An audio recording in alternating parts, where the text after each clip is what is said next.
At first glance, it looks like power, towering government buildings, trillion-dollar budgets, endless debates about taxes, spending, and reform. In many of the world's richest countries, the state appears enormous, capable of reshaping society with the stroke of a pen. But beneath that surface, something quieter has happened.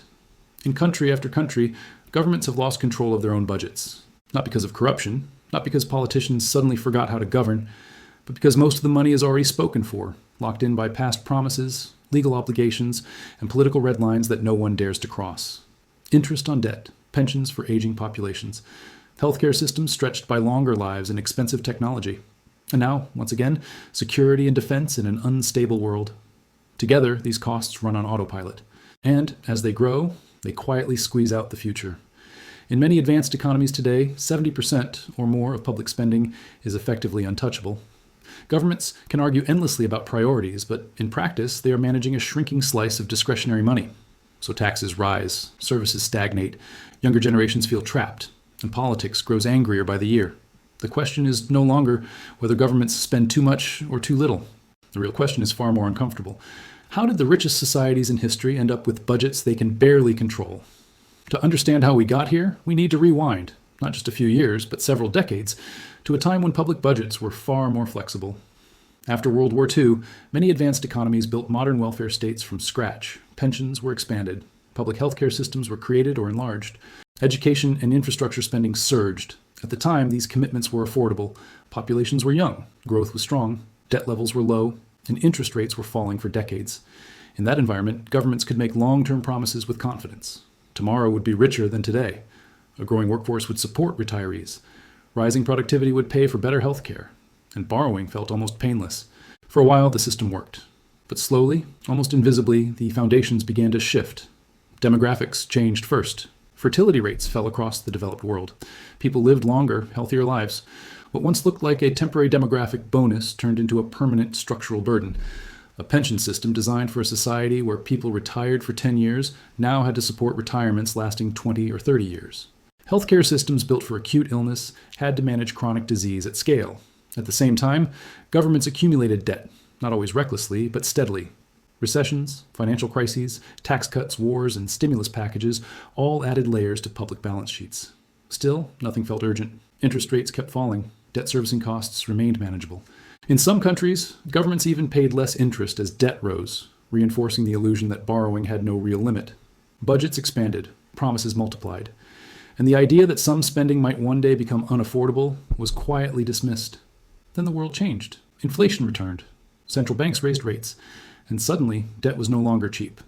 Interest payments surged, fast. Unlike schools or roads, interest payments produce no visible benefit.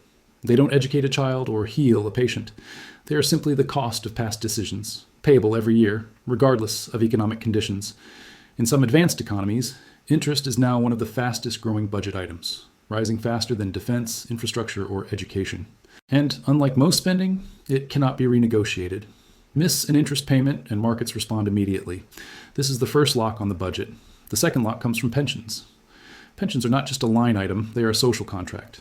In many countries, they are guaranteed by law, protected by courts, and fiercely defended by voters. Cutting pensions is not a technical adjustment, it is a political earthquake. As populations age, pension spending rises automatically. Each year, more people retire than return to work. Fewer workers support more beneficiaries. And unless retirement ages rise or benefits fall, costs keep climbing. But raising retirement ages triggers protests. Cutting benefits risks electoral collapse. So governments delay, compromise, and borrow instead. The bill grows quietly. Healthcare is the third lock, and perhaps the most complex. Modern medicine is astonishingly effective. It keeps people alive longer than ever before. But it is also expensive, labor-intensive, and increasingly dependent on cutting-edge technology. Healthcare spending rises not because systems are inefficient, though many are, but because success itself is costly. Older populations require more care. End-of-life treatment consumes a disproportionate share of resources. New drugs and procedures save lives, but at prices that far outpace economic growth. Politically, healthcare cuts are radioactive. No government wants to be remembered as the one that rationed care or closed hospitals, so healthcare spending rises automatically year after year, absorbing more of the budget. Then comes security. For a brief period after the Cold War, many countries enjoyed what economists called a peace dividend. Defense budgets fell. Money was redirected to social programs and tax relief. That era is over. Geopolitical tensions have returned. Wars, trade conflicts, cyber threats, and strategic competition have forced governments to rebuild military capacity. Defense spending is rising again, not as a choice, but as a perceived necessity. Unlike discretionary programs, security spending is framed as existential. Once threat perceptions harden, cutting defense becomes politically impossible. At this point, the budget is locked from four sides: interest, pensions, healthcare, security. Everything else, education, housing, infrastructure, climate policy, innovation, must fight over what remains. This is what economists call fiscal rigidity, and its consequences are profound. For citizens, it explains a painful paradox: why taxes keep rising, yet public services feel stagnant or worse. New tax revenue doesn't build a better future. It preserves the past. For younger generations, the system feels especially cruel. They enter a labor market with higher housing costs, higher taxes, and weaker safety nets, only to discover that much of their contribution goes toward obligations they had no say in creating.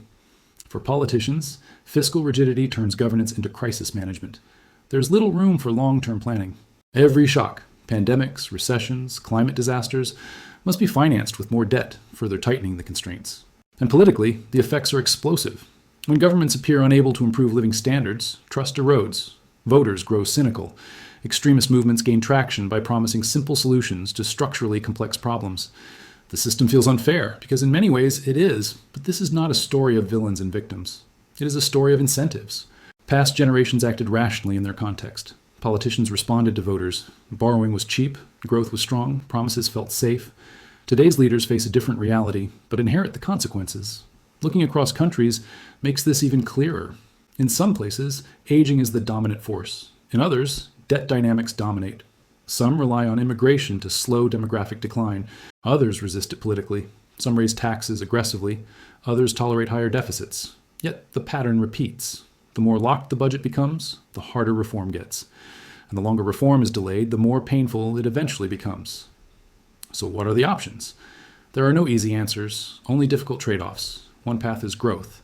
Faster productivity growth can ease the burden by expanding the economic base. But productivity has been slowing for decades in many advanced economies, and reversing that trend is notoriously hard. Another path is reform, gradually raising retirement ages, restructuring healthcare incentives, adjusting benefits for longevity.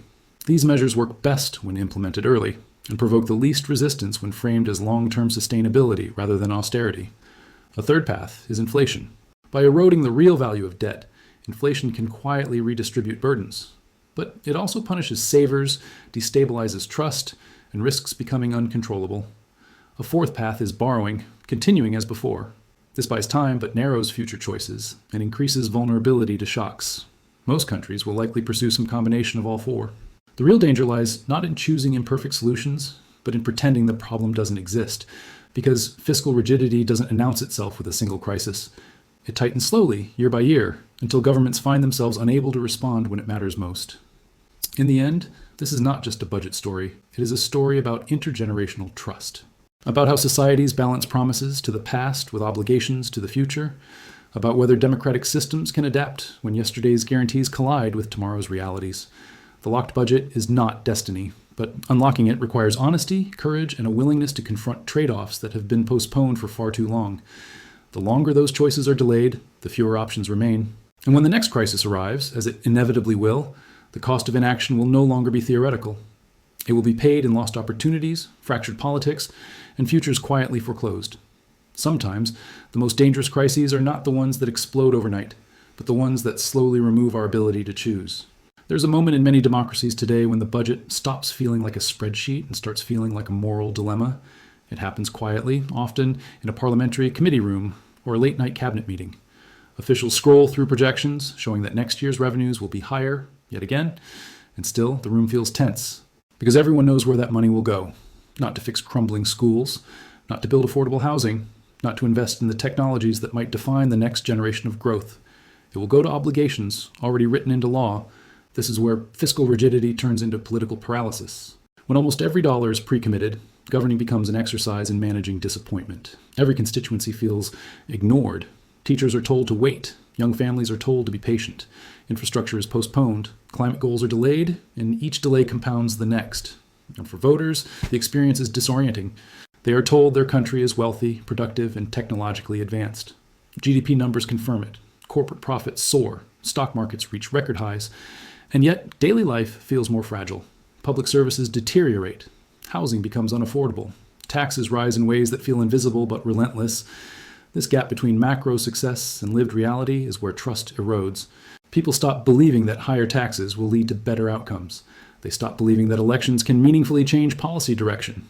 And when belief fades, politics radicalizes. Not always because people want extreme solutions, but because they want any solution at all. Fiscal rigidity also distorts policy debates in subtle ways. Governments announce bold initiatives that sound transformative but are modest in fiscal terms. Large problems are addressed with pilot programs and temporary subsidies, not because leaders lack ambition, but because there is no fiscal oxygen left. Meanwhile, the truly large expenditures, the ones that dominate the budget, remain largely untouched, discussed only in abstract terms or deferred to future commissions. This creates a strange inversion of accountability. The biggest forces shaping public finances operate automatically, while the smallest line items attract the fiercest political battles. And underneath it all lies an uncomfortable generational imbalance. Younger workers fund systems they increasingly doubt will exist for them. Older voters defend benefits they were promised in a very different economic era. Neither group is irrational. Both are responding to incentives created decades ago. The tragedy is that fiscal rigidity turns this into a zero-sum conflict, even when cooperation would benefit everyone. History shows that societies can adapt, but usually only after the costs of delay become impossible to ignore. Pension reforms tend to happen in crises. Healthcare systems change only when deficits explode. Debt restructurings occur only when markets force the issue. The lesson is not that reform is impossible. It is that waiting makes it harsher. A flexible budget is not just a technical asset. It is a form of democratic resilience. It allows societies to respond to shocks, invest in the future, and adjust to change without tearing themselves apart. When budgets lock up, so does imagination. And without imagination, without the ability to choose differently, the richest societies in the world risk becoming prisoners of their own past success.